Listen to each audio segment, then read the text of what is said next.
The idea of being your own ally sounds simple until you try to do it. For many people, the concept sits somewhere between confusing and vaguely suspicious, like it might mean agreeing with everything you do, or lowering your standards, or pretending problems aren't problems. Being your own ally means none of those things. It means having your own back, in the same way a genuinely good friend does. A good friend tells you the truth when you need to hear it. But they also believe in you.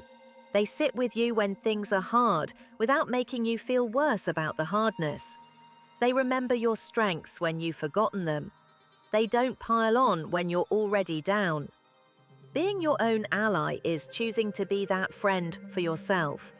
Not a cheerleader who ignores reality, not a critic who focuses only on failure, a steady, honest, kind presence in your own inner life. For most people who struggle with the inner critic, this is one of the most radical and unfamiliar things they can do. Kristin Neff spent her career building the empirical case for self-compassion, and the findings are consistently surprising to people who assume that being hard on yourself is what makes you perform well, stay accountable, and keep growing. The research shows the opposite. People who score high on self-compassion, who treat themselves with warmth, recognize their struggles as part of shared human experience, and hold their difficulties with mindful awareness, consistently show greater emotional resilience, lower anxiety and depression, higher motivation after setbacks, and greater accountability for their mistakes. They are also more likely to seek medical help when they need it, more likely to persist through challenges, and more likely to report overall life satisfaction. People high in self-criticism, by contrast, tend to be more anxious, more prone to shame spirals after mistakes, which paradoxically reduces learning, and more likely to protect their ego by attributing failures to external causes, rather than taking genuine responsibility. The cruel inner voice is not making you better.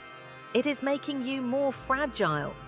The compassionate inner voice is not making you complacent. It is making you stronger. One of the most widely used and most effective practical tools in self-compassion work is deceptively simple. When you notice the inner critic speaking, ask yourself, what would I say to a close friend who was in exactly this situation? The exercise works because most people find it genuinely easy to access warmth and good judgment for someone they love. When a friend tells you they made a mistake at work, you don't say, "You're a failure and this proves you'll never amount to anything." You say something honest, kind, and useful. When a friend tells you they're struggling, you don't say, "Well, that's because you're fundamentally inadequate." You sit with them. You see them. The gap between how we speak to people we love and how we speak to ourselves is often enormous, and noticing that gap is the beginning of change. The exercise isn't about performing kindness. It's about accessing the wisdom you already have about how to treat a human being who's struggling, and applying it deliberately and consistently to the human being you are. For many people, the inner critic formed in an environment where there was not enough warmth, safety, or reliable emotional support. In those cases, becoming your own ally involves something that therapists sometimes call reparenting, learning to offer yourself the experiences you needed but didn't always receive. Reparenting is not about blaming your parents or caregivers. It is about recognizing the gaps in your early experience and taking responsibility for filling them now, because you are the adult in the room and you have resources available to you that were not available to the child. In practice, reparenting can look like speaking to yourself with the patience you would have wanted from a parent when you were struggling, setting limits with others from a place of self-respect rather than fear, celebrating your own achievements, even small ones, allowing yourself to rest without guilt, making space for your own needs to matter.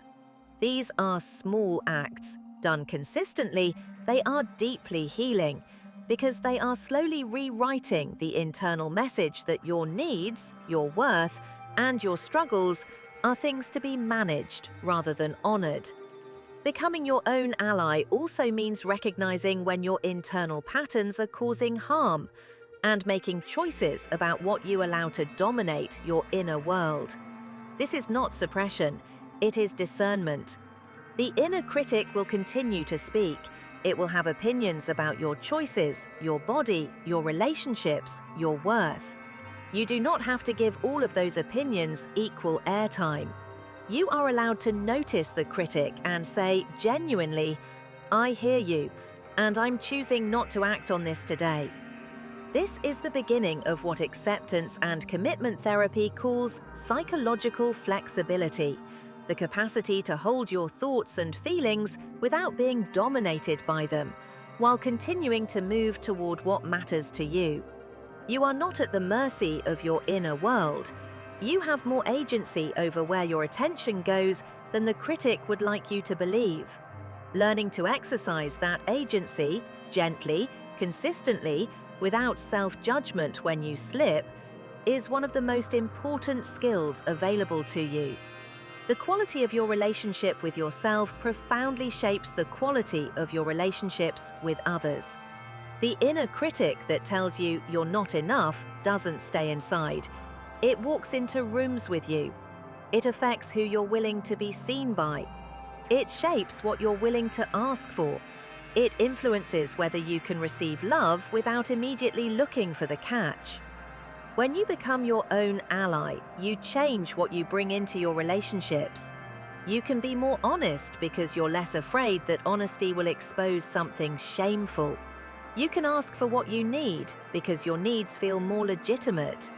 You can tolerate conflict without it confirming the critic's worst suspicions about you. You can let people in further because you're not as afraid of what they'll find. Conversely, the people around you play a role in your inner voice.